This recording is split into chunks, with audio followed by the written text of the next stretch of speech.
This video is on how to document notes. So first thing you're going to do is you're going to go up to the open chart icon here. You'll either look for the last client or patient's name or search for it. You'll click on open chart. And now you're going to be into your folders where you can go ahead and document as needed. So if you're going to create new notes, then you'll go ahead and enter in the information here. If you'd like to see what you've previously documented, use this little arrows here that say side-by-side notes on them.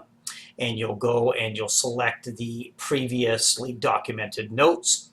And keep in mind, if your system administrator has gone ahead and configured this, you can auto-populate the data, or you can manually populate it. So we'll just put a C here so you can manually copy. Just take this initial intake down here. We'll put a C for a hyperlink here. Then you click on that and it'll automatically manually populate the data over here. So there's a variety of different rules that you can use for documenting information and having it populate on our forms. So let's just go ahead and enter some data in here. So what you're going to do is you're going to either save this as a draft or sign off. Once you sign off on a document, then you can only append to it. Again, if you sign off, you can only append to it. If you save as draft, then you will go ahead and be able to edit the information. So you'll notice that that document has now been saved. All of your saved notes are going to come up here in descending chronological order. You notice that we just saved this now, so the date and time are available here. Now, if you want to edit this document, come over here to the pencil and roll over, and you'll see that it says Edit. And you'll notice this comes in Update as Draft. So again, you can update this document again if you need to do some additional documentation on it, or you can sign off on it again. So let's just go ahead and add some additional information in here, and we're going to go ahead and sign off on it. Now let's say that you signed off on a note and you need to correct some information. You're going to come in here and you're going to click on Add Amendments, and you'll go ahead and add the information in there and save it.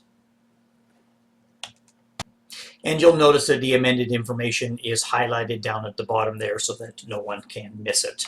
Now, a couple of things that you'll want to note on this page as well too. If you need to zoom in or zoom out on the document, feel free to use the little zoom out and zoom in icons. And if you'd like to make some comments on here, you just simply add that in and enter your comments down here and click Save.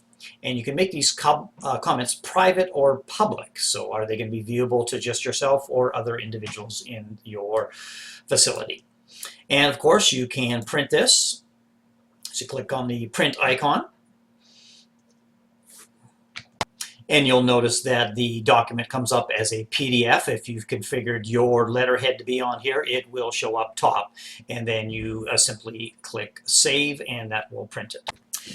Well, we hope you understand that you can fax directly from the EHR. So you're going to click on the fax icon, which is right here.